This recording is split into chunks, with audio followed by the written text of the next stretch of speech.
우리나라가 얼마나 비환경적 조건이냐면은 1차 에너지 소비량이 세계 10위입니다. 화석연료를 주로 말하는 겁니다. 아니 화석연료 태우는 게 세계 10위요? 근데 또 하나 미세먼지 농도가 OECD 38개국에서 가장 높습니다. 그리고 재생에너지 발전 OECD 국가 중에서는 압도적인 꼴찌입니다. 안녕하세요, 모칼 김한영입니다. 안녕하세요. 글로벌 오토뉴스 최영석입니다. 지난번에 저희 한번 모셨는데 그 영상 다들 보셨죠? 그때 많은 분들이 좋은 영상 만들어주셔서 너무 감사하다고, 이 최국장님의 인사이트를 느낄 수 있는 좋은 영상이었다고, 자주 나와주시면 좋겠다고 이렇게 댓글 많이 남겨주셨어요. 그래서 최영석 국장님 다시 한번 모셨습니다. 와. 불러주셔서 감사합니다. 그 좋은 반응은 아마 편집을 잘했기 때문이 아닌가 생각을 합니다. 근데 저는 이제 기자인데 기자는 전문가가 아닙니다. 기자는 어려운 이야기를 좀 더 쉽게 풀어서 소비자에게 전달하는 사람이고요. 전문가는 아닙니다. 다만 오랫동안 하다 보니까 제 나름대로의 시각이 생겨서 그 시각을 전달하는 그런 수준이지 결코 전문가는 아닙니다. 여기 댓글을 남겨주신 분들이 전문가의 인사이트 막 이렇게 말씀하시는데, 아 그거 아니다 이렇게 말씀하시는 건데,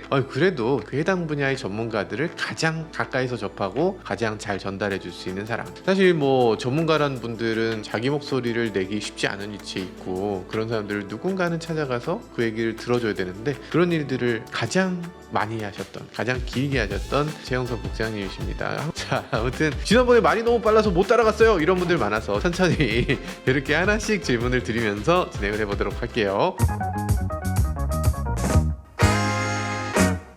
여튼 오늘 오시는데 굉장히 고생 많으셨죠? 엄청 더우셨죠? 예, 갑자기 더워졌어요. 우리는 그래도 폭염이라고까지 할 수는 없지만 세계적으로 기후 재앙이 지금 날마다 벌어지고 있습니다. 우리는 간단하게 샌프란시스코의 가뭄 정도, 중국의 대홍수 정도만 이야기하는데요. 수없이 많은 일들이 벌어지고 있고, 그 중에서 이제 제가 항상 마이크가 저한테 주어지면 가장 먼저 하는 얘기가 있어요. 환경 문제를 굉장히 심각하게 봐야 된다는 그런 내용인데요. 2022년 8월 달에 유럽에서는 500년 만에 가뭄, 폭염이 있었습니다. 지금도 이제 45도 넘어간 지역이 나왔죠. 45도요? 예, 45도 넘어갔죠. 지금 우리나라 지금 지금 너무 더워요 하는 게 32도 막 이 정도였잖아요. 한 7년 전에 제 경험이 한국에서 제일 높았던 게 38도였을 겁니다. 어쨌든 유럽에서는 그 더위 때문에 한 해에 2만 명이 사망했습니다. 40도가 넘어가면 그렇게 되는군요. 네, 이미 유엔에서는 2050년부터는 기후 재앙으로 1년에 2억 명 이상이 사망한다는 그런 시뮬레이션을 내놓고 있어요. 2억 명? 1년에. 불가사의한 일인데 우리는 당장의 내일이 아니라고 별로 신경을 쓰지 않은 것 같아서 조금 답답하긴 합니다.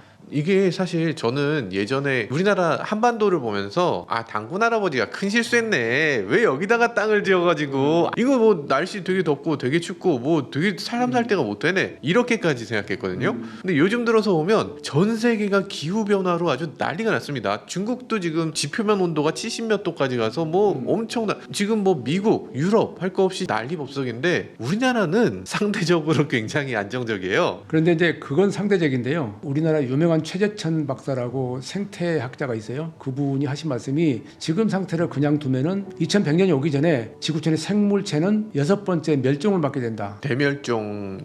사람만 죽는 게 아니고 동물, 식물 다 없어진다는 얘기예요. 지구가 없어진 게 아니고요. 지구는 있는데 지구에서 살고 있는 생명체가 없어진다는 얘기죠. 이걸 우리가 좀 더 생각하고, 특히 이제 기성세대, 저도 기성세대에 속하니까 좀 더 다음 세대들한테 물려주기 위해서 지금 우리가 해야 할 것은 무엇인가를 먼저 생각해야 되는데 돈이 먼저라서 좀 안타깝게 합니다.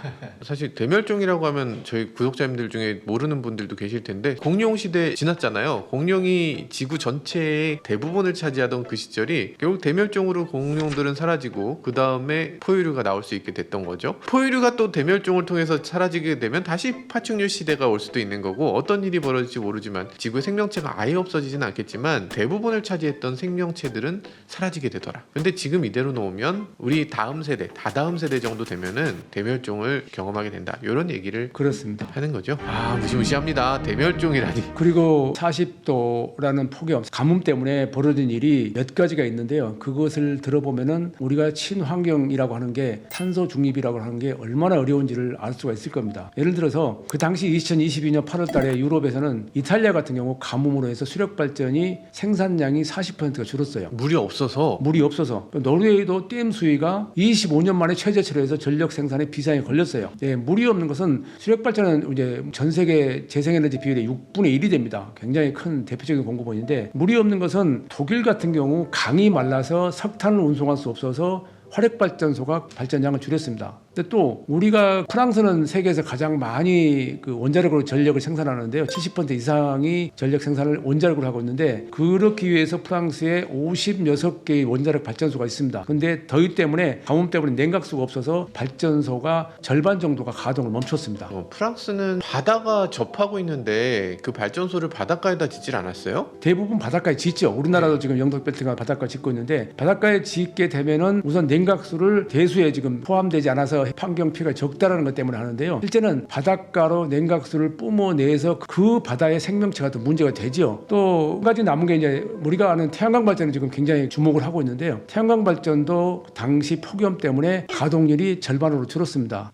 이해가 안 되죠. 해가 쨍하는데 왜 태양광 발전이 줄어드느냐. 태양광 발전은 25도가 가동 적정 온도입니다. 기술 발달로 이게 변화가 있겠죠. 그러나 그 당시에 그런 일이 일어났고요. 이 이야기는 지금 우리가 하고 있는 추진하고 있는 탄소 중립, 그러니까 이산화탄소 줄이고자 하는 일이 얼마나 힘들다는 것을 단적으로 보여주는 그런 내용들입니다. 태양광 발전이나 뭐 수력 발전이나 아니면 뭐 원자력 발전까지도 지구 기후 변화가 일어나면 쉽지 않군요. 안 하면 지구가 망하니까 어쩔 수 없이 전기차로 갈 수밖에 없는 그런 상황을 우리가 마주하고 있네요. 그렇습니다. 근데 사실은 그보다 먼저 이제 전제가 돼야 되는 게 에너지 대전환입니다. 그러니까 화석 연료를 쓰지 않고 재생에너지 써야 한다는 것으로 이제 세계는 전혀 동의를 했어요. 여전히 우리는 뭐 원자력이 재생에너지 아니냐 논란이 있다고는 아닌데 논란은 없어요. 우리나라만 논란이 있고요. 해외에서 논란이 없고요. 재생에너지가 얼마나 빠른 속도냐 하면은 독일 같은 경우 지난 5월 달에 재생에너지 비율이 58.4%였어요. 제가 바로 지난달에도 어느 세미나에 가니까 어떤 학자분이 독일의 재생에너지 비율이 40%라고 그러는데요. 2022년에 46.4%였고요. 올해 5월 달에 58.4%였습니다. 왜 이렇게 빨리 증가하냐면 러시아하고 우크라이나 전쟁 때문에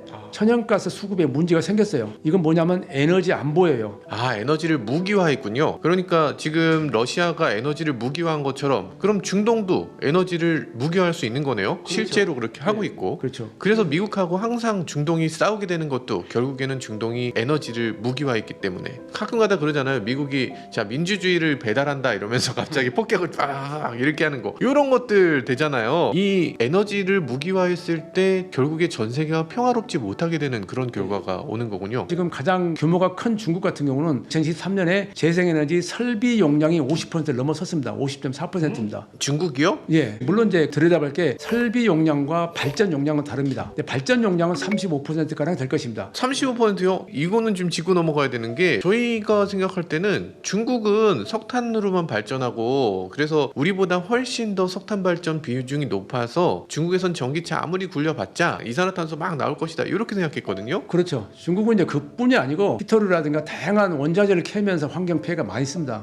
그걸 그들이 해결해야 됩니다. 그걸 해결하지 못하기 때문에 시진핑이 우리는 탄소 중립을 2060년까지 하겠다라고 선언을 했었는데 그것마저도 다시 앞당기겠다고 지금 하면서 굉장히 빠른 속도로 추진을 하고 있죠. 물론 우리가 알고 있는 달리 중국은 원자력 발전 비율이 3%밖에 안 되고요. 나머지가 석탄과 석유인데요. 대부분 석탄이죠. 인도하고 중국은 2020년 기준으로 제가 정확한 기억은 아닌데 70%가량 인도는 석탄 발전이었어요. 우리나라 40% 정도 됐었어요. 근데 이런 것들을 해결하지 않고 그냥 막연히 해서는 안 됩니다. 근데 석탄 발전은 어느 나라는 지금 폐기하고 있는데 그런 문제를 좀 다시 깊이 생각해야 됩니다. 그러면 우리나라는 몇 퍼센트 하고 있나요? 우리나라는 작년 기준으로 6.7%, 이제 통계에 따라 다른데요. 7.0%, 9.0% 그런데요. 원래 2021년에 발표했던 게 2030년 재생에너지 비율을 30.5% 높인다라고 했었는데 그걸 작년, 재작년에 20.1%인가요? 낮춰버렸어요. 목표를. 그리고 다시 그 이후로도 높이겠다고 그러는데요. 그건 불가능한 얘기고요. 서울대학교 박상현 교수가 그 분야에서 굉장히 전문가인데 그분의 이야기에 의하면 우리는 이것을 근본적으로 다시 생각한다 그렇게 하는 안을 내놓고 있습니다. 친환경 발전을 더욱더 비율을 높여야 된다. 예를 들어서 이슈가 되고 있는 용인 반도체 벨트가 지어진다고 그러는데 그 벨트를 지으려면 어마어마한 전력이 필요하죠. 어마어마한 물이 필요합니다. 상상이 오십니까? 거기 전력을 어떻게 생산한다는 거, 거기 물이 어떻게 온다는 거 안 돼요. 그래서 박상현 교수는 그런데 반도체 벨트 공장을 짓지 않겠다는 얘기가 마찬가지랍니다. 근데 이걸 우리는 그냥 막연히 그렇다라고 이해를 하고 있는데 이건 여기서 말씀드릴 수 없지만 어쨌든 간단한 문제는 아닌데 제가 여기서 말씀드린 것은 우리나라 우리나라가 얼마나 비환경적 조건이냐면은 1차 에너지 소비량이 세계 10위입니다. 1차 에너지라는 게 뭐죠? 석유, 석탄 같은 우리가 말하는 화석 연료를 주로 말하는 겁니다. 아니 화석연료 태우는 게 세계 10위요? 예. 10이면은 잠깐만 이게 뭐야? 이제 그걸 나쁜 의미로 해석할 수 있고 좋은 의미로 해석하는 사람이 있는데요. 10이라는 얘기는 우리나라가 그만큼 제조업이 강하다는 얘기는 돼요. 아 그러니까 석탄 에너지를 엄청나게 쓴다. 석유 에너지도 엄청나게 쓴다는 건데 세계 10위로 많이 쓴다는 건 우리가 그만큼 제조를 많이 하기 때문이지 않냐? 이렇게 생각하시는 분들도 계시다는 어느 쪽을 생각하느냐에 따라 달라지는데 이제 또 하나 미세먼지 농도가 OECD 38개국에서 가장 높습니다. 1위 중국이 중국은 OECD가 아니구나. 예, 거기에는 중국에서 물론 넘어온 것도 있죠. 황사. 여기에도 물론 논란이 있어요. 황사는 그렇다 치더라도 미세먼지 농도는 게 아니다라고 논란이 있는데 어쨌든 높아요. 그리고 재생에너지 발전이 아까 말씀드렸다면 OECD 국가 중에서는 압도적인 꼴찌입니다. 압도적인 꼴찌예요. 예. 갑자기 예. 창피하네. 이렇게 말하면 재생에너지로 모든 거 다 간다고 하면 어떻게 하냐라고 하는 반론이 있을 수가 있어요. 그러나 그것은 세계적으로 이미 합의를 했고요. 그걸 앞으로 어떻게 추진해야 대한 방법론만 차이가 있습니다. 그걸 우리가 짚고 넘어가야 됩니다. 이건 굉장히 충격적인 말씀이에요. 우리나라는 그래도 어느 정도 하고 있을 줄 알았거든요. 화공하다가 보면 태양광 발전 많이 한다. 너무 많이 해서 문제다 이러면서 뭐 난리가 나요. 산을 다 헐어갖고 그거 태양광 발전으로 하고 났더니 산사태 났다. 그게 말씀드리게 생각나는 게 태양광 발전은 전라남도 지역이 가장 많아요. 그런데 그게 발전량이 넘쳐서요. 송전선이 없어서 다른 지역으로 옮길 수가 없어요. 그래서 지금 일부 발전소는 멈춰 있어요. 닫아놓고 있어요. 지금 이걸 그냥 막연히 보고만 있는데 경상남도 지역은 그 양산벨트 쪽에서 원자력 발전이 굉장히 많이 있어서 그 반도체 벨트를 짓는다고는 그쪽으로 가서 짓는 게 맞다고 하는 그 학자들이 많아요. 전기가 나올 수 있는 곳에서요. 우리가 지금 전력 생산량이 부족한 국가는 아니랍니다. 그러면 그 전력을 어떻게 효율적으로 분배하느냐를 지금 따져야 되는데 그것을 먹거리로 따져버리니까 그런 일이 벌어졌어요. 공급 과잉이 돼서 태양광 발전을 중단해달라 이렇게 한 적이 있었죠. 전기가 너무 많이 공급되면 안 되기 때문에 발전을 중단해달라 이렇게 얘기하는 경우가 있을 정도로 사람들이 근데 반대로 생각하시는 분들도 많습니다. 태양광 발전은 그거 쇼지. 저걸로 발전해봤자 얼마나 발전하겠어. 원전을 더 많이 지어야지 이 사람들아. 이러는 경우도 있고 그거 태양광 발전 아무것도 아닌데 그냥 산이나 망가뜨리는 거야. 친환경도 아니야. 이렇게 얘기하시는 분들도 많더라고요. 이제 그게 정보를 어느 쪽에 취득하느냐에 따라서 그런 생각이 달라지는데요. 이게 우리가 조심해야 될 게 양쪽의 의견을 다 들어보고 좀 토론을 통해서 올바른 의견을 도출해야 됩니다. 세계적으로는 이미 예를 들어서 원자력 이야기 하시는데 원자력은 재생에너지에 들어갈 수가 없습니다. 유럽에서는 이미 원자력 발전소를 친환경 에너지 인정해 주겠다. 언제? 고준위 폐기물을 완전히 처리하는 방법을 만들었을 때 안 된다는 얘기거든요. 그 얘기는 독일은 고준위 폐기물을 해결하려고 25년 동안 땅을 파기도 하고 별 방법을 다 동원했지만은 몇 년 전에 문 닫았어요. 안 된다고 결론을 내렸어요. 그래서 원자력 발전 폐기 쪽으로 가고 있죠. 근데 이것도 일시적인 문제 가지고 우리나라 언론들에서는 독일 원자력 폐기 그 자체를 다시 폐기했다 이런 보도를 하고 있는데 정말 이런 왜곡은 좀 없었으면 좋겠습니다. 그러니까 독일은 원자력 폐기 국가, 바로 옆인데 프랑스는 원자력을 적극적으로 도입하는 국가 이렇게 붙어 있거든요. 네. 그래서 이 중에 어떤 게 옳은가를 가지고서 우리가 멀찌감치서 보면서 야씨 누가 이기나 보자 이렇게 살짝 봤어요. 근데 프랑스는 어쨌든 전기가 남고 독일은 전기가 약간 부족한 거 아닙니까? 그래서 수입도 한다고 그러던데. 아니요, 그것도 아까 말씀드렸듯이 프랑스도 날씨 때문에 원자력 발전이 잘 발전이 안 될 경우 독일로부터 전력을 수입하기도 합니다.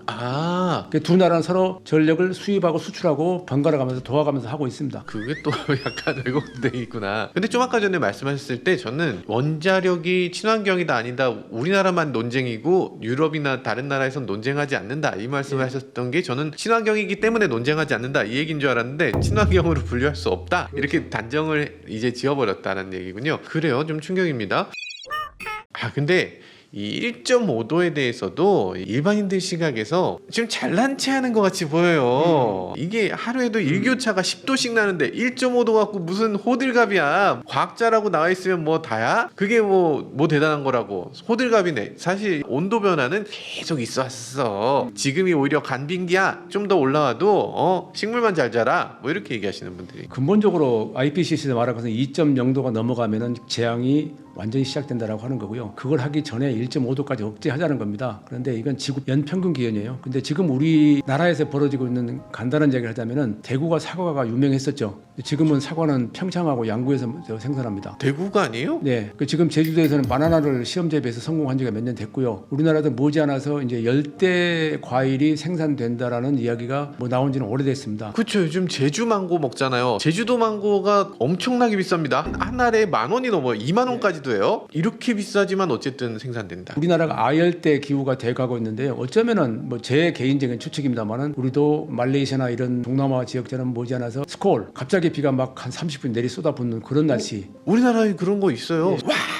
내렸다가 딱 그치는 거. 그리고 심지어는 골목 두고서 저쪽 편은 비가 오는데 이쪽 편은 비가 안 와. 일단 그 맛만 보여줬다라고 누가 이야기를 하는데 또 하나는 이제 우리도 그 동남아처럼 이제 건기와 우기로 날씨를 구분할지도 모른다. 봄, 여름, 가을, 겨울이 아니라 비가 계속 한 몇 달 동안 오고 또 비가 오지 않는 그런 기후가 올지도 모른다. 그 지금 현실화되고 있다라고 지금 이야기하고 있는데 이게 사실은 우리가 1.5도에 대해서 IPCC가 거꾸로 그 역추적을 했어요. 이건 아니다. 1.5도, 2도는 그건 말씀하신 대로 좀 과잉 반응이다라고 했었는데 그걸 10년 동안 거꾸로 연구를 해서 만들어 놓은 답이에요. 근데 그걸 사실 여기서 모두가 제가 설명을 드릴 수는 없지만은 그걸 공부하면서 저도 처음에 그 의견에 반대했다가 최종적으로 그 답이 나오면서 또 다시 공부를 해서 무섭다고 생각을 했었어요. 근데 이것은 간단하게 여기서 말씀드려서 끝날 일은 아니지만은 정말 심각하게 생각하고 지금 우리가 내 옆에서 무슨 일이 일어나고 있는지를 아까 사과 말씀드렸듯이 여러 가지 경우를 통해서 유추하면서 우리가 스스로 반성할 일이 많다고 생각을 합니다. 일단 TV에서 보여주는 그 그림이 별로 그렇게 딱 와닿지 못했던 것 같아요. 처음에 북극곰이 사라지고 있어요. 이런 거였는데 북극곰이 어떻게 되든 나하고 상관 있나? 이런 분들이 대부분이고 생각해보면은 우리나라가 일단 기온이 올라갔을 때 오징어 없잖아. 오징어 못 먹잖아요. 우리나라에서 오징어 안 잡힙니다. 또 뭐 있을까? 나쁜 게 뭐가 있을까? 별로 나쁜 거 없는데요? 북극곰 말씀을 하셨는데 북극곰이 상징하는 것은 빙하가 녹아내린다는 겁니다. 빙하가 녹아내리면은 북쪽에서 잡고 있는 기후 전체의 기온을 조절하는 기능이 사라진다는 얘기입니다. 우리가 가끔 여름에 이야기하죠. 고기압하고 열대성 저기압하고 만나서 가뭄이 온다 뭐 이런 식의 이야기를 하는데 그게 깨지는 겁니다. 그게 깨지면은 앞으로 다른 지역에서 어떤 형태의 기후 재앙이 올 줄 아무도 모릅니다. 아니 모르는 게 아니라 이미 여러 가지 나타나고 있죠. 그걸 상징하는 것인데 우리는 그걸 막연하게 내하고 직접 상관없다라는 쪽으로 이야기를 해버리는 게 좀 안타깝긴 합니다. 남극이 녹으면 그것도 진짜 심각하겠구나. 북극은 그냥 물이 얼은 거고요. 남극은 대륙입니다. 어쨌든 거기까지 영향을 미쳐버리면 아마 더 이상 손 쓸 수 없는 상황까지 가지 않을까 그런 하는 전문가들 얘기가 많습니다. 그러니까 이게 한번 넘어가고 나면 돌아올 수 없는 그 영역이 있다는 거군요. 열심히 한다고 해서 온도를 다시 낮출 수 없는 그 마지노선 딱 넘어가면 그때부터 가속돼서 훅 온도가 더 올라가게 된다. 요건데 2도 무섭습니다. 제가 듣고 자란 얘기가 2000년대 초반에 지구의 이산화탄소 배기 농도가 400 ppm에 넘어가면 재앙이 시작된다고 그랬어요. 작년 말에 420 ppm이었어요. 이미 지구는 재앙이 시작됐고 그 재앙의 결과가 여러 군데서 나타나죠. 전 세계에 나타나고 있죠. 좀 더 심각하게 생각을 해야 하지 않나 생각합니다. 지금 뭐 사실 자기 집에 발등에 불이 떨어져도 모르는 사람도 있어요. 발등에 불이 떨어지고 자기 집에 불이 났는데 분명히 내가 봤을 땐 불이라고 얘기를 해도 이 사람은 에이 저게 무슨 불이야, 저 그냥 연기 나는 거지, 설마 불 타겠어? 라고 하는 정도의 사람들이 대부분인 것 같아요. 지금 막으면 막을 수도 있는 거거든요. 초기에 불을 끄면 끌 수 있는 거예요. 근데 이게 집이 다 탄 다음에 그지에서 알아봤자 이건 너무 늦는 거 아닌가. 저는 그런 걱정이 사실 좀 그게 듭니다. 가장 큰 근본적인 이유를 제기한 게 유발 하라리라고 하는 이스라엘 학자인데 우리가 19세기, 20세기, 18세기에 산업혁명을 통해서 인류가 불을 축적한 것은 맞아요. 그건 뭐 부인할 수 없어요. 그런데 그로 인해서 환경이 파괴됐다는 걸 알았어요. 그러면 지금은 산업혁명 또는 그로 인한 생산성이라는 이런 종교에 매몰돼서는 인류는 살 수 없다라는 의견이 또 나와 있어요. 그걸 대부분 동의하고 있고 그러면 그런 쪽에서 벗어나야 되는데 여전히 우리 주변에는 수익성 우선, 경제성 우선, 산업발전 이런 쪽으로 이야기를 해요. 그래서 최혜천 교수가 하시는 말씀이 우리나라 인구가 줄어드는데 죽어드는 것을 막을 수 없다면은 그러면 그 상황에서 다른 대책을 찾는 게 더 옳지 않느냐. 유엔에서는 지구의 적정 인구수가 25억이라고 그래요. 타노스가 옳았네. 그러니까 3분의 1이 줄여져야 돼요. 불가능하죠. 불가능한 일인데 만약에 22세기 오기 전까지 이 지구촌의 생물체가 인간이 인류가 살아있다면 그 다음 단계는 뭘 해야 될까 생각해야 된다고 저는 그렇게 생각을 하고 있습니다. 태양광 얘기할 때 또 이건 중국의 뭐다 뭐 이렇게 또 정치적으로 해석하시는 분들이 계세요. 그러니까 예전에 우리나라 태양광 발전하는 되게 기술 있는 기업들도 많이 있었거든요. 지금 다 죽었습니다. 중국이 싹쓸이 해버렸어요. 예. 그래서 이게 지금 태양광을 얘기하면 이거 뭐 너 친중 아니야? 이렇게 되는 것 같아요. 태양광 패널의 2022년 데이터가 패널 80%가 중국산입니다. 근데 이게 중국산 수입을 못하게 하죠. 그럼 어떻게 합니까? 동남아 국가에 생산합니다. 중국 업체가 가서.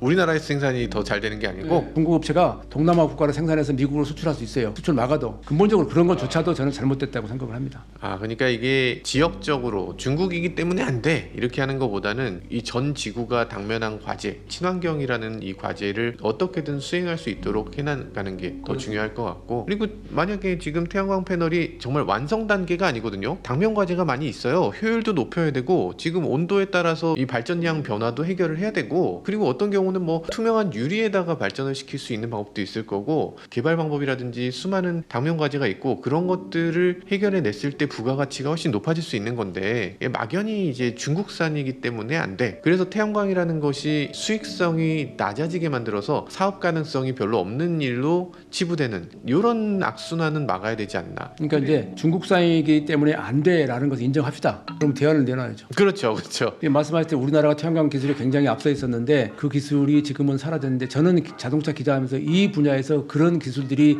다른 나라로 넘어간 것을 여러 번을 봤어요. 배터리 전기차 나올 때 BMS, 배터리 매니지먼트 시스템도 대표적인데요. 제가 개조 전기차가 등장했을 시절에 우리나라 배터리 매니지먼트 시스템이 세계적으로 가장 높았다는 평가를 받았어요. 근데 지금 그 회사들의 전문가들을 다 중국으로, 호주로 뺏겼어요. 옛날에 80년대, 90년대에는 자동차에 들어가는 헤드 유닛, 오디오를 위해서 필요한 그 기계 있죠. 그 오디오 헤드 유닛 기술이 세계 최고였다고 평가를 받았어요. 근데 그것이 투자가 안 되기 때문에 그 역시 중국으로 다 뺏겼어요. 자, 스피커 기술도 마찬가지예요. 세계 최고였다고 평가를 받았고, 그걸 파는 회사들은 프랑스 회사도 있고 독일 회사도 있을 수 있겠죠. 그럼 원천 기술은 우리가 만들어서 납품을 했어요. 뿐만 아니라 우리가 지금 오토스틱이라고 수동 변속기가 들어가는 자동차를 가지고 자동 변속기처럼 운전하는 그런 차를 만들었을 때, 우리나라에서 저한테 발명가가 와서 인터뷰를 해달라고 그래서 책에 실었어요. 현대자동차 가서 이야기를 했어요. 근데 그게 그분이 투자가 더 이상 안 돼서 잊어먹고 있었는데 3년인가 4년 있다 보니까 크라이슬에서 갑자기 오토스틱이라는 이름을 그걸 내놨어요. 그건 크라이슬 거 된 거예요. 참 안타까운 대목이 많죠. 하긴 뭐 우리나라가 MP3 플레이어 가장 먼저 만들어 놓고 애플한테 뺏기는 거, 이런 것들 보면은 야, 우리가 너무 기술에 대해서 중요도를 제대로 인식 못하고 기술을 너무 천시하고 있는 게 아닌가. 그게 이제 요즘 하는 말로 하자면 생태계를 형성하지 못했기 때문이라고 그래요. 대만의 TSMC를 이야기하는데, 크게 시스템 반도체는 주로 미국이 장악하고 있고요. 파운드리, 얘네들이 만든 시스템 반도체 생산해주는 회사죠. 파운드리는 대만이 장악하고 있고요. 메모리 반도체는 우리나라 장악하고 있어요.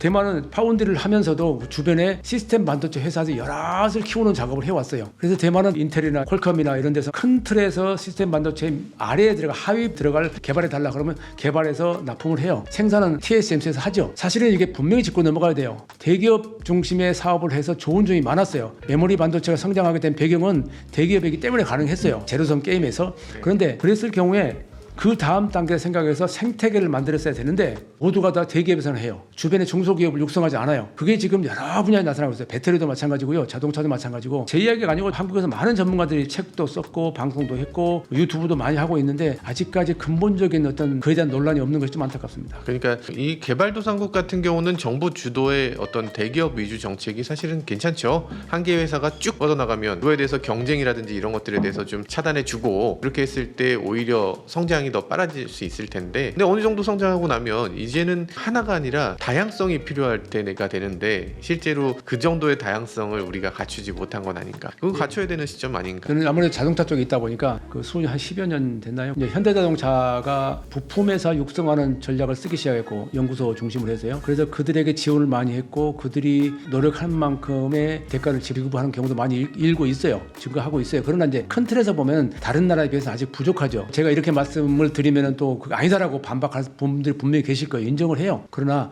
어쨌든 큰 틀에서는 생태계가 중요하다. 그래서 생태계를 만들어지지 못하면은 지금 뜨고 있는 AI 인공지능 분야에서 우리는 완전히 뒤처진 국가가 될 수밖에 없다고 하는 그 분야의 전문가들의 말을 새겨드려야 할 거라고 생각합니다. 근데 재생에너지라든지 뭐 이런 것들에 대한 비율이 나라마다 조금씩 차이가 있지 않을까요? 우리가 생각할 때는 중국에서 전기차 아무리 타봤자 뭐 소용없어, 이렇게도 얘기하거든요. 가장 빨리 재생에너지 정책을 쓰고 있는 게 현재 선진국 제조업을 하는 나라 중에서는 독일인데요. 독일은 2030년 목표가 80% 재생에너지입니다. 그렇게나 높아요? 그런데 최근에 그걸 다시 100%로 아마 바꿨을 겁니다. 그리고 노르웨이는 지금 98%가 재생에너지입니다. 98%? 노르웨이는 전기차 판매 점유율이 80% 넘었어요. 그러니까 거기는 전기차 나라라고 봐도 과언이 아닌데, 물론 아까 말씀드렸지만 전 세계에서 이런 식으로 친환경 정책을 펴고 있는 나라가 많지는 않아요. 좀 쉽게 설명하자면 2022년에 전기차 판매의 93.3%가 중국, 유럽, 미국에서 판매됐어요. 유럽 유럽도 주요 4대국에서 주로 판매됐어요. 노르웨이는 그 포함되죠. 근데 이 다른 나라로 좀 넘어가게 되면은 아시아, 동남아시아, 필리핀은 지금 0.1%가 안 돼요. 0.1%. 인도도 1%가 안 돼요. 일본은 3%예요. 이런 식으로 각 나라마다 상황이 달라요. 상황이 다른 것은 그 나라의 경제적인 문제도 있겠지만은 에너지 수급 문제도 있고요. 인프라 문제, 충전기 문제도 있고요. 여러 가지 복잡한 게 얽혀 있어요. 그럼에도 불구하고 큰 시장인 중국, 유럽, 미국 시장이 움직여서 같이 가는 것은 제가 보는 주도권 전쟁에서 그게 맞다고 생각하기 때문에 그래요. 예를 들어서 우리가 전기차로 중국만 해라. 우리 유럽이나 미국이나 한국은 안 해. 라고 했으니까 무슨 일이 벌어질까요? 현대차를 예를 들면 또는 토요타를 예를 들면 GM을 벤츠는 중국에 수출을 못 해요. 중국의 3분의 1 정도로 수출하는 나라에서 또는 생산하는 나라에서 안 한다고 무슨 일이 벌어져요? 그럼 이제 존재감이 없어지는 거죠. 과거에 그랬어요. 미국도 시장 때문에 패권이 가요. 중국이 좋고 나쁘고는 논란이 많고 저도 지금 시진핑의 정책을 저는 별로가 아니라 아주 찬성을 안 해요. 흔히 말하는 대로 절대 독재는 지속적인 경제 발전을 할 수 없다는 말에 저는 동의를 하기 때문에 찬성하지 않아요. 관료자본주의라고 그러는데 예를 들어서 알리바바의 마윈을 공동부유라는 명목으로 내쳤어요. 이게 이제 관료자본주의가 만드는 거예요. 그러나 그건 그거고 궁극적으로 중국도 결국은 자국이 살기 위해서는 환경 해결을 안 하면 안 된다는 것을 인식을 갖고 된 지가 오래됐어요. 지금은 제조 강국 2025라는 10년 전에 내놓은 정책으로 제조업을 가고 있어요. 왜 제조업을 하냐면은 중국은 부동산 자본주의라고도 해요. 그런데 아시겠지만은 중국 부동산 비구이안 등 세계 업체가 지금 보도가 나갔고 정부 차원에서 이 회사를 파산시킬 것이 말게 결정을 해요. 근데 파산시킬 결정을 했어요. 구조 조정의 단계에 들어간 거예요. 하다 보니까 중국 경제가 하락했어요. 그럼 살릴 수 있는 방법이 뭐냐 해서 제조업도 강력하게 들고 나왔어요. 그래서 중국에 지금 공급 과잉 문제가 떠올랐어요. 공급 과잉 문제를 해결하기 위해서 수출을 하는 거예요. 이게 중국은 궁극적으로 옳게 간다고 답은 모르잖아요. 그렇게 하는 것 뿐이잖아요. 그런 상황에서 저는 기회가 있다고 보는 거예요. 우리의 기회가 있고 그 기회를 최대한 살려야 된다. 그래서 그런 면에서 가장 적극적인 게 독일 회사들인데 독일은 인차이나 포차이나는 단어를 쓰죠. 메이드 인 차이나를 썼다가 이제는 메이드 바이 차이나라는 말을 써요. 중국에서 만들어서 중국 소비자를 위해서 만들게 되면 그게 세계로 퍼진다라는 이야기를 해요. 그럴 경우에 우리한테 올 게 무엇인가를 그들은 따질 거 아니에요. 그럼 독일 회사뿐만 아니고 일본 회사도 그렇고 미국 회사도 그렇고 거기에서 우리는 뭘 했을까를 생각을 해볼 필요가 있을 것 같습니다.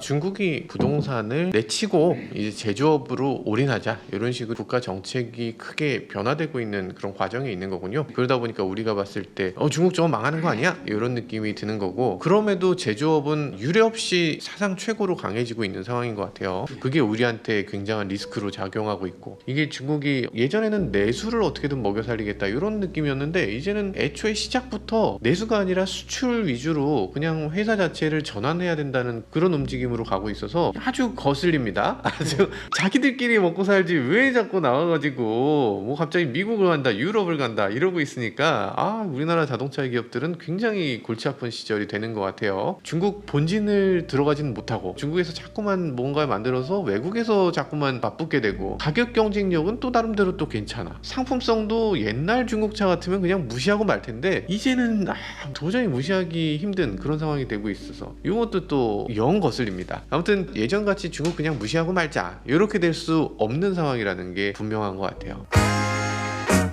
분명한 것은 한국은 제조업 역량이 분명히 강한 나라입니다. 지금 세계적으로 제조업을 제대로 하고 있는 나라는 10개국 정도밖에 안 된답니다. 거기서 미국은 제외되나요? 미국이 제외가 돼버렸어요. 그래요? 예를 들어서 다른 얘기긴 하지만 1980년대에 레이건 대통령하고 마가렛 대처가 금융 규제 완화를 정책을 썼어요. 그때 경제를 살리기 위해서. 그래서 영국과 미국의 거시 경제 지표는 상승했어요. 근데 영국은 제조업 인력이 800만 명이 줄었어요. 미국은 그로 인해서 제조업 인구가 1,500만이 줄었어요. 그래서 러스트벨트가 그렇게 PP화가 된 거예요. 그래서 미국은 지금은 많은 학자들이 동의하지만 일부 자동차 외에는 제조업이 없어요. 그래서 제조업이 무너진 나라는 미래가 없다라고 학자들이 오래전부터 이야기하고 있어요. 그런데 한국은 그 면에서 아직은 제조업에서 굉장히 강점이 있어요. 그리고 특히 우리나라 인력들이 제가 취재하며 느낀 거지만은 치열함이 강하고요. 책임감이 강하고 뭔가 한 프로젝트 주어지면 파고 들어가서 만들어내요. 그걸 살려내서 우리나라가 이 작은 땅 면적임에도 불구하고 세계적인 강국이 되었던 힘을 좀 살렸으면 좋겠습니다. 알겠습니다. 이렇게 다양한 말씀, 이렇게 폭넓은 지혜 주셔서 대단히 감사드리고요. 네, 지금까지 저는 모카 김한용이었습니다. 네, 글로벌 로턴스 최영석이었습니다. 네, 감사합니다. EV3 나온 거 보셨어요? 네. 어떠셨어요? EV3가 한국 시장은 세계적으로 보기 드물게 중대형차가 많이 팔리는 시장이에요. 그렇죠. 우리나라의 국민차라고 했던 소나타가 힘을 잃어가 버린. 그랜저 정도는 돼야지 국민차지. 인식의 전환이 있지 않고는 저렇게 고생해서 만드는 차가 빛을 발할 수 있을까? 이게 인식의 전환 우선이에요. 지금 차를 바꿔야 되는데 돈이 없어 못 바꾸고 두 번째 내가 차 한 대 바꾸면 그만큼 이산화탄소 써야 돼요. 나는 그 생각을 해요. 차가 아직은 문제가 없어요. 그런데 이 직업을 하면서 전기차를 바꿔야 돼요. 이게 세 가지 겹쳐 있어요. 어떻게 할까? EV3 하시면 되죠. 그러니까